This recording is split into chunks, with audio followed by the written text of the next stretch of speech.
increasingly for so many people because of the housing policies of the Minister opposite us and his Cabinet colleagues. It does feel like a case of hopelessness. In addressing this motion today, Ciancórla, I just want to remind people listening that Fine Gael have been in government for 11 years. Fianna Fáil have been propping them up either through confidence and supply and now in a formal coalition government for 7 years. And Minister O'Brien has been in office over 3 years. And in all of that time, the housing crisis and the homelessness crisis has gone from bad to worse. Since Minister O'Brien has been in office, house prices across the state have gone up by a staggering 25%, and they're still rising, latest figures published yesterday. Rents across the state have gone up 23%, but that actually hides the fact that there are some counties, Ciancórla, in this state, which in 3 years have seen rent increases of 40 or 50%. But probably the greatest symbol of the failure of Minister O'Brien and his colleagues is the dramatic rise in the number of men, women and children, including people over the age of 55 and 65 in emergency accommodation. Official figures from the Department of Housing tell us that homelessness is up 39% since Darragh O'Brien became Minister. Child homelessness, a staggering 44%. And what does that mean in real terms? We have 12,000, almost 700 people officially classified as homeless. Of course, the Minister knows the figure is much higher because that doesn't include women and children in Tusla domestic violence refuges. It doesn't include men, women and children in homeless accommodation not funded by the state, or the 5,000 men, women and children trapped in direct provision with leave to remain or status unable to leave because of Fianna Fáil and Fine Gael's housing crisis. And that means almost 3,700 children a year, 2 years, 3 years or more in emergency. Now, I have to say today, on Taoiseach Leo Varadkar hit a new low. In an exchange with another opposition figure, he said, and I would encourage the Minister to go back and read the transcript, that very many people, very many was the phrase he used, in emergency accommodation have refused offers of permanent accommodation. That is a very, very serious statement to make by the leader of the government. And what it says is this government is blaming very many of the people in emergency accommodation, the victims of Darragh O'Brien's failed housing policies, for their own homelessness. I think the Taoiseach should come in here tomorrow and apologise for that remark. And of course, why is all of this the case? Well, we know why. Because the government's social and affordable housing targets are far too low and they haven't met them. Year after year after year. And if you look at the fiscal monitor for June of this year, 28% below profile for your capital spend. You can't hide behind COVID this year, Minister, and yet you are off target. And how do I know that's the case? Well, today, under the darkness of Ryan Tubridy's committee hearing in the Oireachtas, you launched 75 pages of nothing. 75 pages with no new information and nothing about what you're actually in control with. You were asked, could you tell us how many social homes were delivered in the first or second quarter of this year? No answer. You were asked, how many affordable homes, genuinely affordable homes to rent or buy, did you deliver in the first quarter or second quarter of this year? You couldn't answer. When asked how many actual purchases through the two tenant and purchase schemes, you had a figure of 2,000 and 500, neither of which are accurate. And of course, that is the cause of the problem. Year after year after year, this government is failing. In fact, it has never been as hard to be a renter.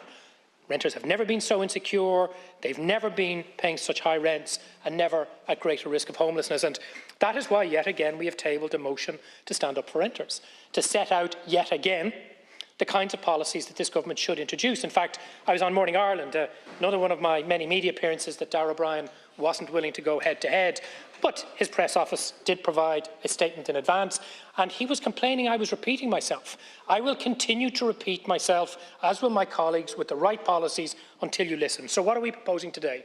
What we have proposed before, an emergency 3-year ban on rent increases for all existing renters, new tenancies and new properties into the market.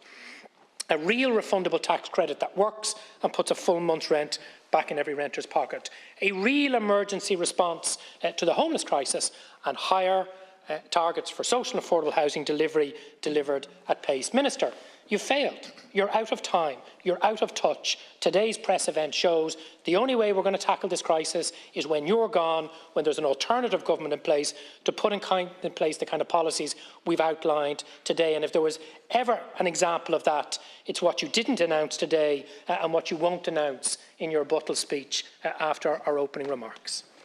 Doherty, and as my colleague said, this government, well, components of this government, Fine Gael, have been in power for 13 years, and since 2016, your own party, Fianna Fáil, have supported Fine Gael through 7 different budgets.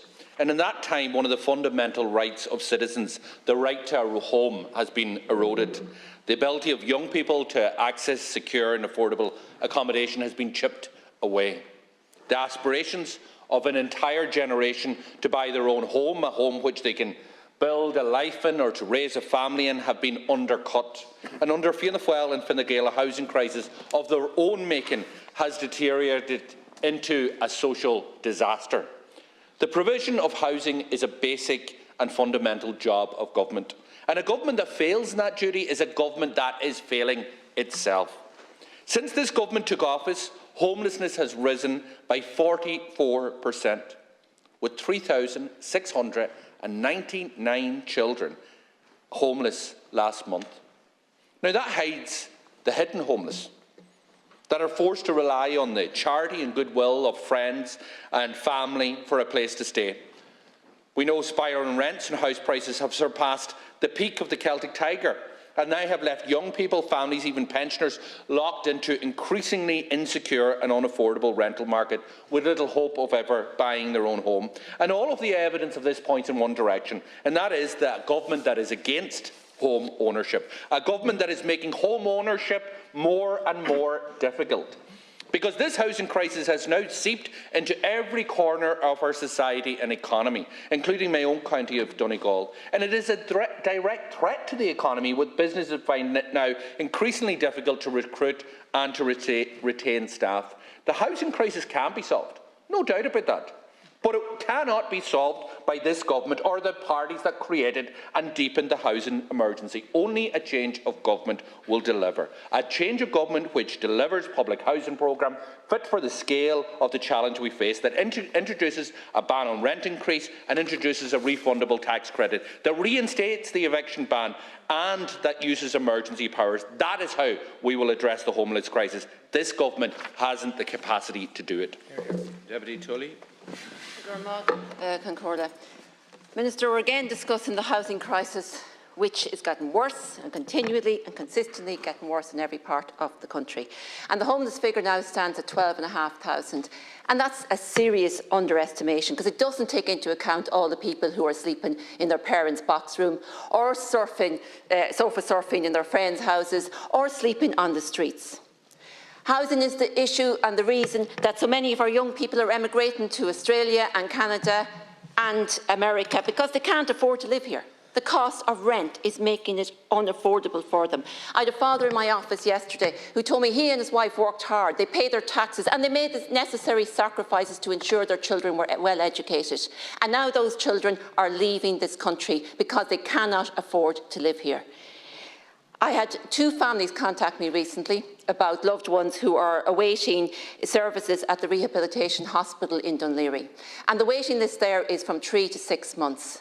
When I contacted the rehabilitation hospital, they told me they can't employ staff. And the reason they can't employ staff is because the staff cannot afford to live in Dunleary. So they are going elsewhere in Ireland and elsewhere abroad. Young people can't get a mortgage, because if they go to their bank, they can't show a record of saving, because the rents they're paying are extortionate. Why can the banks not take into account the fact that they're paying anything from $1,500 to $2,000 a month, which is probably about double what they would have to repay on a mortgage if it was given to them, and let them get their foot onto the property ladder? In Cavan recently, a couple, 1 child, he's working, their rent went from €700 per month to €1,250. He's in receipt of HAP. He went to the council there to review his HAP. That's going to take months because, again, the council's under-resourced and they're inundated with queries related to housing. What is he supposed to do in the months it's going to take to review whether or not he's entitled to an additional payment? Another woman, her rent was about to go up. She was already receiving HAP from the council. She was already getting the 20% discretionary. The council couldn't do any more for her. In fact, Cavan County Council are telling people, don't rent anywhere for less than €900 because we will not pay HAP on anything over that. There is nothing available for less than €900. Minister, rental is now in a state of emergency. Rents are so high across my constituency of North Kildare. I want to talk a bit about the people who actually can't afford to rent. The people who, can you imagine what it must be like? You can't afford to rent. You've become part of the hidden homelessness that Owen Brennan has already mentioned. You're trying to sleep on somebody's sofa. You're trying to get up out to work early in the morning so you're not in the way.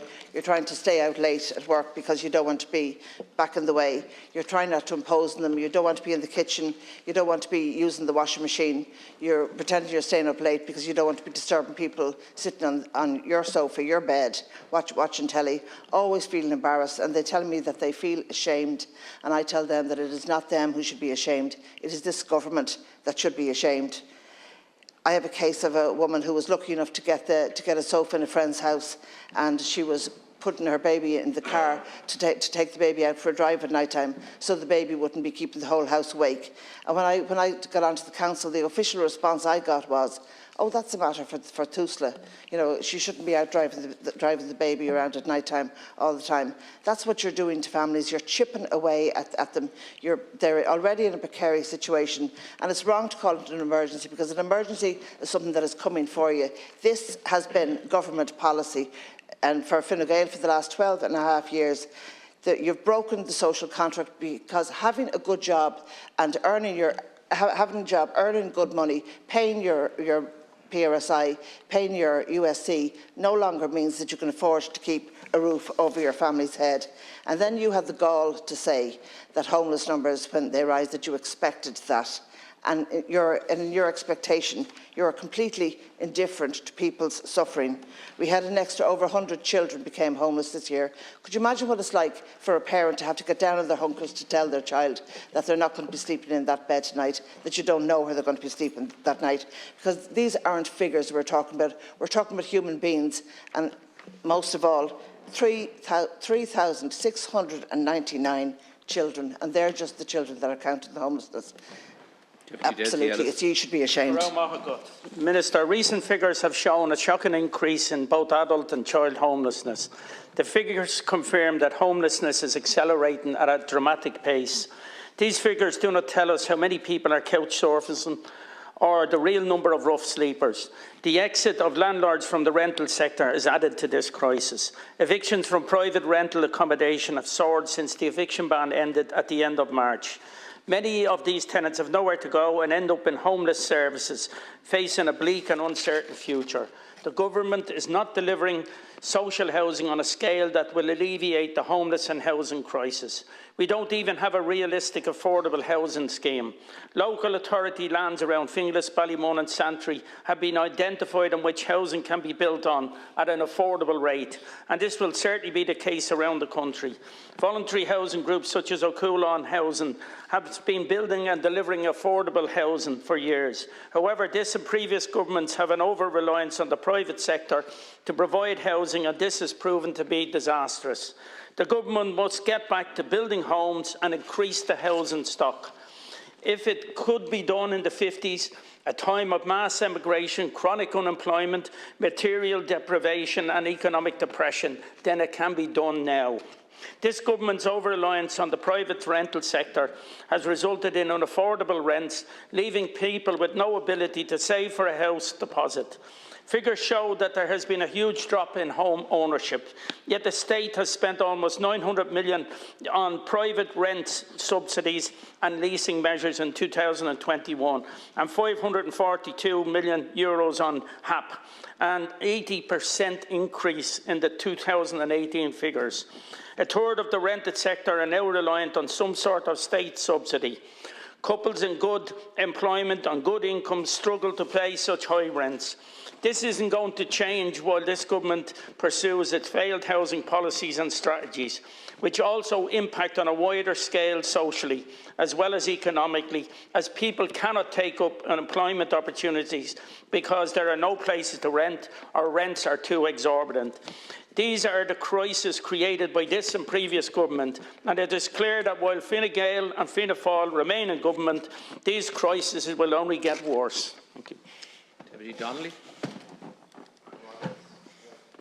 Minister, instead of presiding over a housing disaster, you can do the following to help those in the rental sector. A 3-year ban on rent increases and the creation of a refundable tax credit to put a month's rent back in every private renter's pocket. A temporary reintroduction of the ban of no-fault evictions. An expansion of the tenant in situ scheme for social and cost rental tenants. The use of emergency planning and procurement powers combined with new building technologies. This has proven successful in relation to Ukrainian refugees and can be replicated.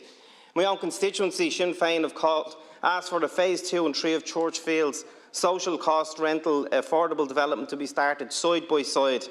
We still see homes that are in the hands of banks and receivers lying empty for years. Vacant homes being brought back into the housing stock would provide additional stream of public funding to reduce the number of people in emergency accommodation. And Minister, the recent threshold report, Generation Rent, makes sobering reading. In 2022, just over half the respondents were aged between 35 and 54. This year's results show that 59% of the respondents were aged between 35 and 54, and 12% were 55 or older. It's getting harder and harder to get out of the rental sector. 59% of renters were in employment, with just over 70% of respondents earning less than $40,000 a year. 59% were unable to leave the rental sector to buy their own home, and 12% cannot avail of social housing. And I'll finish, Minister, with the renters' words. And they say, would much rather buy but renting really prevents me from saving. Simply impossible to raise a deposit as a single person while paying extortionate rent. We need more security, longer leases and more rights as they have in other European countries. Not to be pressurised by a landlord into paying more rent and for them to stop asking us when we're leaving. They often make veiled threats and say they can't afford to keep the house at the current rent, and we are concerned that they will sell. Minister, if you won't listen to us, listen to the people who are experiencing this on a daily basis. Thanks very much, Count Corla. First of all, I want to start by saying that all aspects of our housing system are broken, whether you're a first-time buyer trying to save for a house, whether you're renting, whether you're on a housing list, whether you're somebody who, through a change in family circumstances, needs to move out and try and get a different property. There's so much that we could talk about when we talk about housing that it's difficult at times to know what to focus on. Tonight I want to focus particularly on the renters who do not qualify for any assistance or supports. And I'm not talking about people on seriously high wages. I'm talking about people who are marginally over the threshold. I'm talking about people who are €600, for example, in their whole year over the threshold, a family of 2 adults and 2 children who are struggling every single month to pay a rent of $1,350. They are at risk of homelessness because they end up having to borrow from family, from friends, from money lenders, from any source that they can to try and pay their rent. Yet they are not seen as at the risk of homelessness, but they clearly very much are at the risk of homelessness. I'm talking about the family that I know that their €20 family income supplement per week puts them over the income limits. I mean, it just absolutely beggars belief to me. And I have to actually stop myself saying to them, cancel your family income supplement, because they need that money. They actually need that money for their kids and for everything else that they have to try and pay. But that's what puts them over the limit. Every €20 per week puts them over the limit. A family, again, of 2 adults and 2 children. And I want to specifically focus on those people who don't qualify for supports, who are either on a notice to quit right now, who are really struggling to pay those extortionate rents, because those people have been thrown to the wolves. We've heard so much about this cost rental scheme. I don't know one single person that has qualified for that. And before anybody in government or yourself, Minister, tries to blame the local authorities, they have not been given the adequate resources. We have the same staff trying to deal with the homeless section, trying to deal with HAP allocations, HAP place finder, and they're supposed to do this now as well. It's absolutely impossible for them to do that. And not everybody will qualify for that scheme, even if it was up and running sufficiently, even if there was adequate staff, because not all landlords are selling. Some are taking the houses back for other reasons or for family reasons. So there's so many people right now that are left with no choice but to overhold an accommodation, which is that's not a good situation for anyone to be in. It's extremely stressful, it's extremely worrying, and that's not advice that we want to be given to people. However, for a lot of people, what do they do? Where do they go? I actually was delighted to get the opportunity to speak on this evening, because I do want to ask you directly, Minister, what are you going to do for people who don't qualify for supports, who can't go on the housing list, who are marginally over the income thresholds, who have nowhere to go in the next few weeks when their notices to quit are up? Oh, sorry, okay. Yeah, right, yeah, we had to change over in respect to that. Minister, to listen to you, you'd think we had no crisis in Ireland in our housing sector. And while there's drama going on in RTE around many other things, I switched over to Euronews the last couple of days, and there was a clip on Euronews which is broadcast across every country in Europe, and it is entitled, "Ireland's Housing Crisis, Millennials, a Generation Sacrificed." And it says, in recent years, Ireland has continued trend of immigration. Young graduates and young millennials are leaving the Emerald Isle for greener pastures. By the time they are leaving, this time they are leaving on account of a housing crisis exacerbated by inflation, which is destroying their future prospects. Now, that is the message that is being beamed out across every country in Europe in regard to your housing policy in this country. You have been in power and propping up a government for the past probably 7 or 8 years at this stage, propping up the exact same policies as you are now implementing. Those policies are failing. They're failing when we look at the way that rentals are increasing. They're increasing from, in County Louth, for 21% up to County Longford, 54% increase. In my own area, in County Sligo, we see them gone up by 28%. In County Leitrim, gone up by 33%. And you stand here and tell us there's no crisis, there's no problem. That we're the ones, because we are pointing to the problem, that we are the problem, that the opposition is the issue here. The opposition is not the issue here. The opposition are the ones that are telling you that you need to get something done about the people across the length and breadth of this country who can afford nowhere to live, nowhere to rent, and certainly nowhere to buy. Now, we have to get grips with this situation. You need to build the houses, you need to provide the policies in place which will provide the affordable rental accommodation which so many of our people across the country need. Many of our TDs today, including myself, were over with the Students' Union across the road. And one of the things that was at the top of their agenda was student accommodation. That is also a crisis across the entire country. And if we don't get to grips with this, Minister, we are going to see thousands and thousands more Irish people leaving because they can't afford to live here. In that clip which was on Euronews, there was a man from Dublin who was living in Brussels because he said it was the only place he could afford to have a job and have a place to live. I remember many years ago Joseph O'Connor, the writer, saying in the 80s he moved to London because it was the only place he could find where he could have a job and a private life. But now people in Ireland can't have a job, a private life or a home because they can't afford to live here. And we need to change that, Minister. And the only way that is going to be changed is if you step aside and your government get out of office, because you're simply a failure. Minister, just put something on the record there. You said that we put down no questions to yourself last Thursday. I had oral questions down to yourself. Unfortunately, they weren't selected. That's not my fault, you know, so they weren't actually selected. Minister, Deputy. Your housing policy. Sorry, that's correct. John Brady was also here. John Brady took a question. So there was two priorities and we took them. Sorry, I'm losing my time now while the Minister is arguing with somebody else. So if I can... Sorry. Right, Les.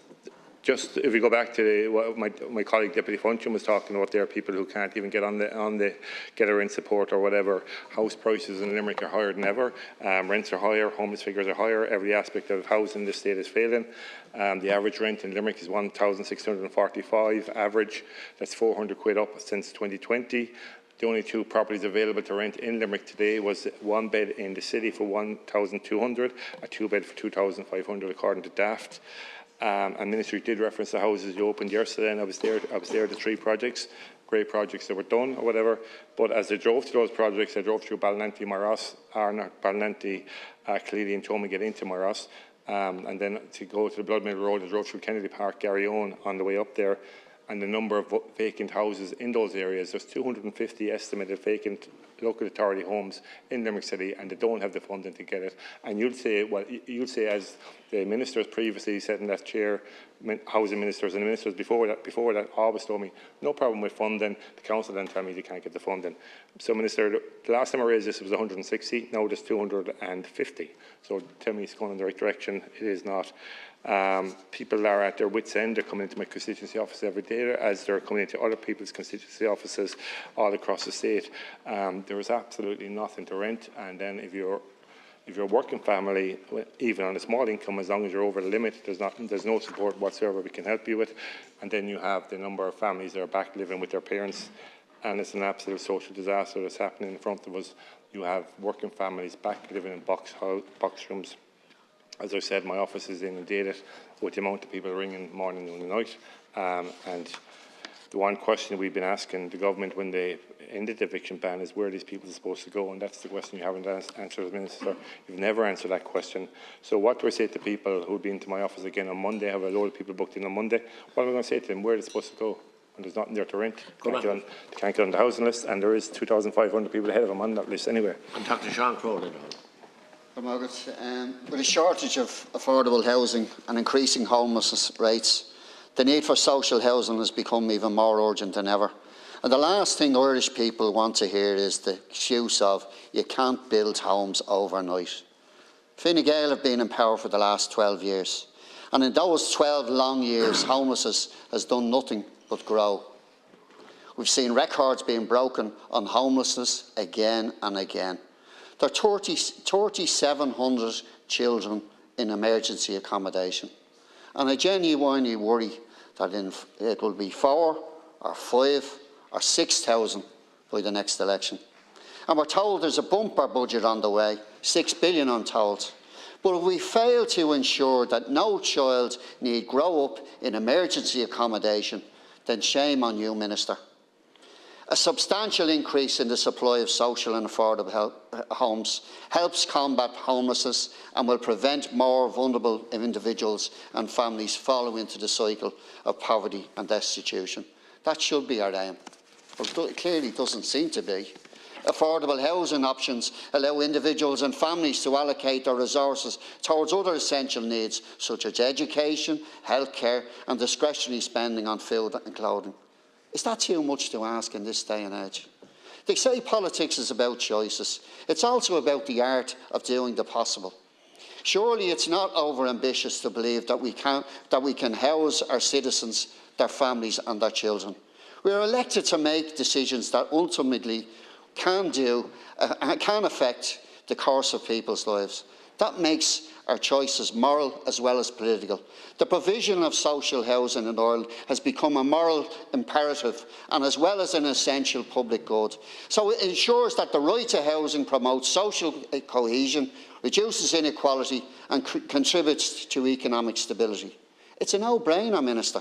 So investing in social housing is an investment in well-being and the future of Irish people, fostering a more equitable and inclusive society for all.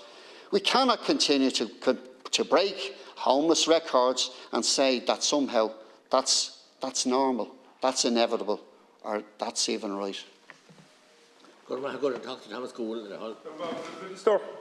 the average rent in Cork is over €1,700.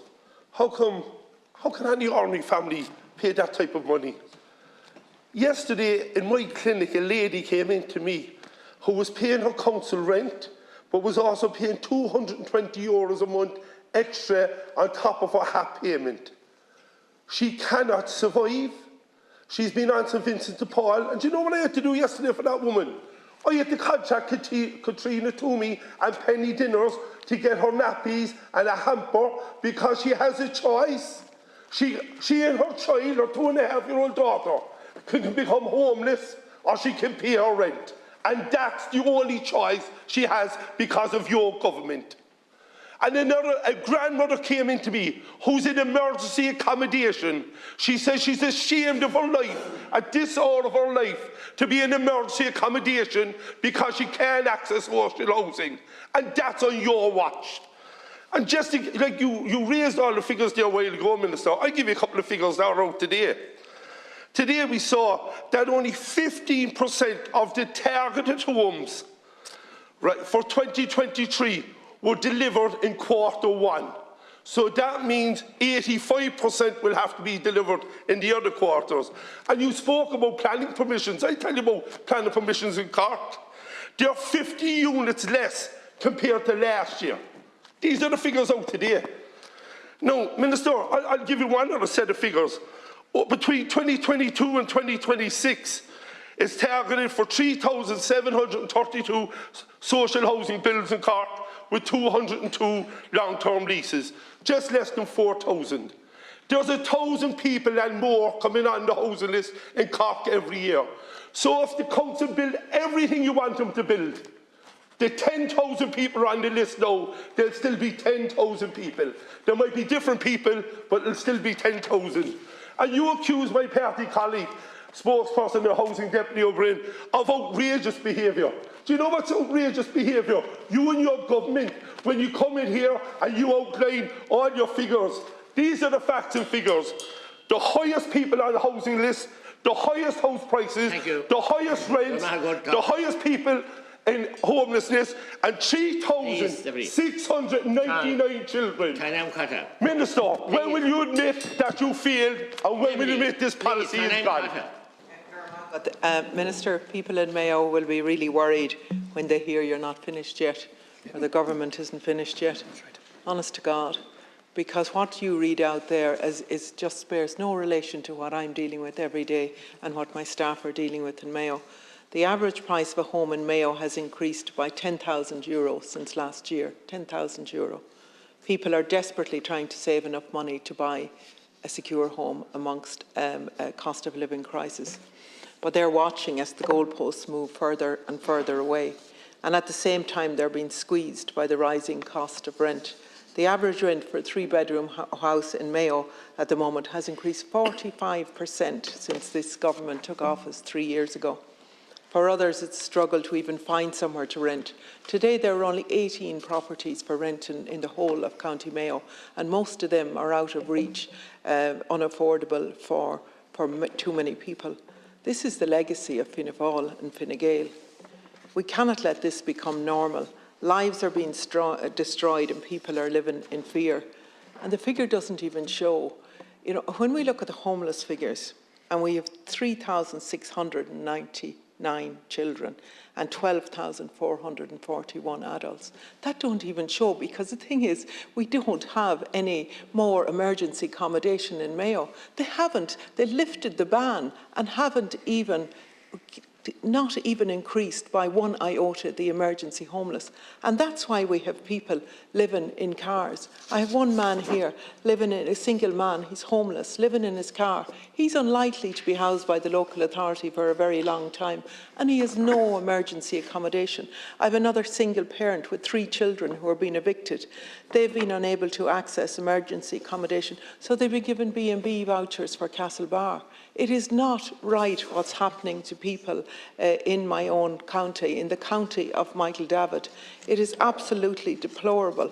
And amongst all of that, we have people who have to find rental places because they're impacted by pyrite and their houses are falling down and they have to move out. And I want to say to you, Minister, there's millions being announced, even the housing aid for older people. No. There's no money. There's no money in the local authority. There is nothing for them. Where people have their roofs leaking, elderly people in ill health, there is no money. Will you please look at it and see what's going on? Thanks. The rental crisis and the crisis in the rental sector, the housing crisis, the housing emergency affects every single aspect of our society. It affects every single household. It affects every single family. And one thing that I often hear from government, and they say all the time, is, well, people want to rent and people should have the opportunity to rent. And that is absolutely the case. And you know, one cohort of people that are really reliant on the rental sector are students. And today I had the opportunity to meet with the USI, so the Students' Union of Ireland, and one of the key aspects that they came forward in their pre-budget submission was all about housing, because of course the housing emergency impacts on students. And as a result of the housing crisis, where you used to be able to in Galway say a few students would come together, they'd rent a house and all that kind of thing, that's long gone. So many young people are locked out of third-level education because they can't afford the fees that this government has in, they can't afford housing by any stretch of the imagination. And what the government is doing, and their solution to all of this, is to build unaffordable accommodation, telling us that they're bringing forward student accommodation and they're at unaffordable rents that students simply cannot afford. Then the other aspect that this government is focusing on is on digs. And now, Minister, when I was in college 12 years ago, digs was an option, and it's a fantastic option, especially for first years going into a new place and they have that opportunity. But this is the solution by this government. And what terrifies me is that there's no regulation, there's no protection for students, and this keeps coming back from student after student, from students' union after students' union, who tell me that there's no regulation. They tell me that there's no notice period. I've heard of one fella having to leave in the middle of the night. There's no lock on the door. People can come in and out of the rooms. Students have to leave early on a Friday morning, can't come back till Monday morning. All sorts of things. Now, digs is absolutely a key aspect of a housing solution for students, but it's not the solution. And the fact, and like Minister, this government loves to tell us that they are prudent. Well, you're given a tax relief of 14,000. You don't even have protections or regulations in place for these students who are living there. Now, it has to be sensible. It has to be workable for those who are renting out their rooms, but there does need to be protections for students. Thank you, Chair. Minister, your line Minister Darragh O'Brien came in here earlier today and he repeated the line of Leo Varadkar and Mayo Martin today that your housing plan is working. And while you didn't use that very phrase, you yourself indicated that you believe your plan is moving in the right direction.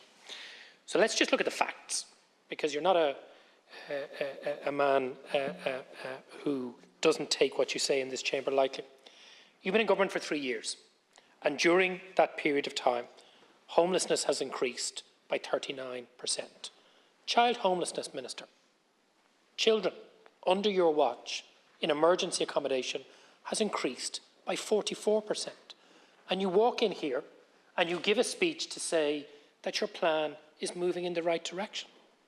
Minister, you can't actually believe the words that you read.